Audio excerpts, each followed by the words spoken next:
Without objection. Mr. Speaker, today, along with my colleagues Walter Jones of North Carolina and Barbara Lee of California, I introduce House Concurrent Resolution 55 in order to force this House and this Congress to debate on whether U.S. troops should withdraw from Iraq and Syria. We introduce this resolution under the provisions of Section 5C of the War Powers Resolution. As all of my House colleagues know, last year the President authorized airstrikes against the Islamic State in Iraq and Syria on August 7th.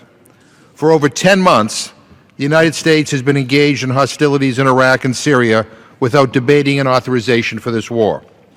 On February 11th this year, nearly 4 months ago, the President sent to Congress the text for an authorization for use of military force, or an AUMF, on combating the Islamic State in Iraq, Syria, and elsewhere. Yet Congress has failed to act on that AUMF or bring an alternative to the House floor, even though we continue to authorize and appropriate the money required for sustained military operations in those countries. Frankly speaking, Mr. Speaker, this is unacceptable. This House appears to have no problem sending our uniformed men and women into harm's way. It appears to have no problem spending billions of dollars for the arms, equipment, and air power to carry out these wars, but it just can't bring itself to step up to the plate and take responsibility for these wars. Our servicemen and servicewomen are brave and dedicated. Congress, however, is the poster child for cowardice. The leadership of this House whines and complains from the sidelines, and all the while it shirks its constitutional duties to bring an AUMF to the floor of this House, debate it, and vote on it. Our resolution, which will come before this House for consideration in 15 calendar days, requires the President to withdraw U.S. troops from Iraq and Syria within 30 days or no later than the end of this year, December 31st, 2015. If this House approves this resolution, Congress would still have 6 months in which to do the right thing and bring an AUMF before the House and the Senate for debate and for action.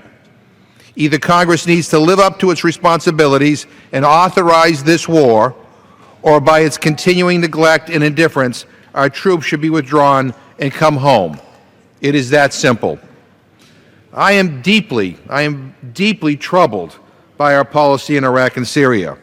I do not believe it is a clearly defined mission with a beginning, middle, and an end, but rather just more of the same. I am not convinced that by enlarging our military footprint that we will somehow end the violence in the region, defeat the Islamic State, or address the underlying causes of the unrest. It's a complicated situation that requires a complicated and more imaginative response. I'm also concerned by recent statements by the administration about how long we will be engaged in Iraq, Syria, and elsewhere fighting the Islamic State.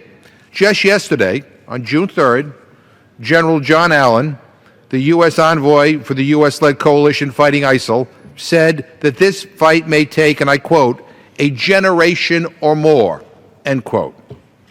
He was speaking in Doha, Qatar, at the U.S. Islamic World Forum.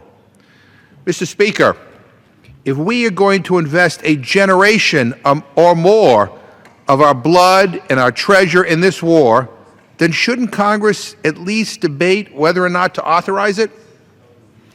According to the National Priorities Project, based in Northampton, Massachusetts, which is in my congressional district, every single hour the taxpayers of the United States are paying $3.42 million for military actions against the Islamic State.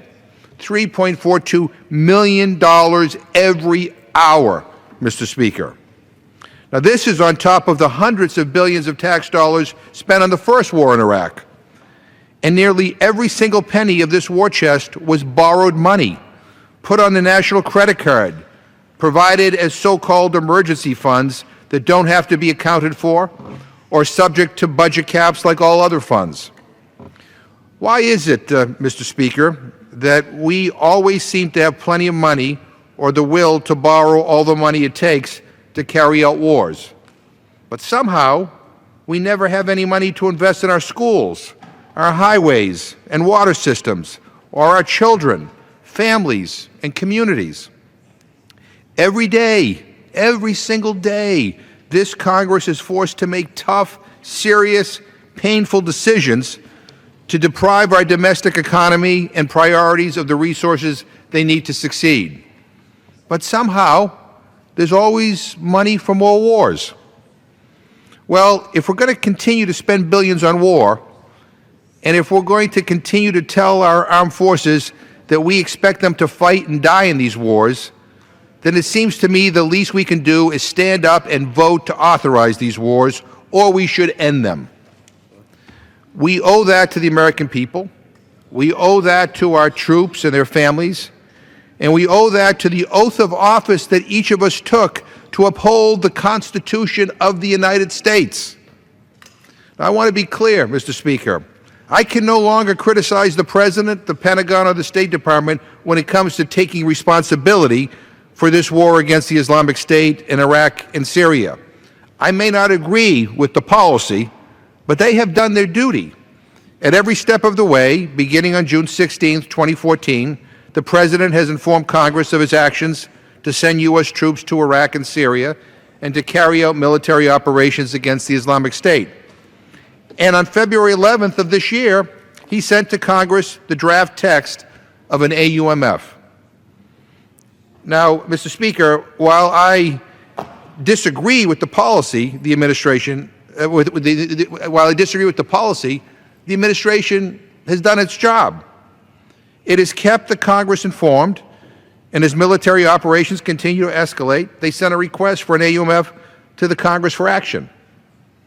It is this Congress, this House, that has failed, and failed miserably, to carry out its duties. Always complaining from the sidelines, the leadership of this House failed to act last year to authorize this war, even as it escalated and expanded nearly every month. The Speaker said it wasn't the responsibility of the 113th Congress to act, even though the war started during its tenure. No. Somehow it was the responsibility of the next Congress, the 114th Congress. Well, the 114th Congress convened on January 6th, and it still hasn't done a single solitary thing to authorize the war against the Islamic State in Iraq and Syria. The Speaker asserted that Congress couldn't act on the war until the President sent an AUMF to Congress. Well, Mr. Speaker, the President did just that on February 11th. And still the leadership of this House has done nothing to authorize the use of military force in Iraq and Syria. And now the Speaker is saying he wants the President to send Congress another version of the AUMF because he doesn't like the first one. Are you kidding me? Well, I'm sorry, Mr. Speaker. It doesn't work that way. If the leadership of this House doesn't like the original text of the President's AUMF, then it is the job of Congress to draft an alternative. Report that revised AUMF out of the House Foreign Affairs Committee, bring it to the floor of the House, and let the members of this House debate and vote on it. That's how it works. If you think that the President's AUMF is too weak, then you make it stronger. If you think that it's too expansive, then set limits on it. If you're opposed to these wars, then vote to bring our troops home. That's what we are here to do. And that's why members of Congress, and that's what we are charged to do under the Constitution. And that's why members of Congress get a paycheck from the American people every week, to make the hard decisions, not run away from them. All I ask, Mr. Speaker, is that the Congress do its job. That's the duty of this House and of the majority in charge of this House, to simply do its job, to govern, Mr. Speaker. But instead, all we witness is dithering and twiddling and complaining and whining and blaming others, and the complete and total shirking of responsibility over and over and over and over again. Enough. Enough. So with great reluctance and frustration, Representative Jones and Representative Lee and I introduced House Concurrent Resolution 55. Because if this House doesn't have the stomach to carry out its constitutional duty to debate and authorize this latest war, then we should bring our troops home. If the cowardly Congress can go home each night to their families and loved ones, then our brave troops should receive that same privilege. Doing nothing is easy. And I'm sad to say that war has become easy, too easy. But the costs in terms of blood and treasure are very, very, very high. So I urge all of my colleagues to support this resolution and demand that the leadership of this House bring to the floor of this House an AUMF for the war against the Islamic State in Iraq and Syria before Congress adjourns on June 26 for the 4th of July recess. Congress needs to debate an AUMF, Mr. Speaker. It needs to do its job. And at this point, Mr. Speaker, I'd like to yield as much time as he may need to my colleague from North Carolina.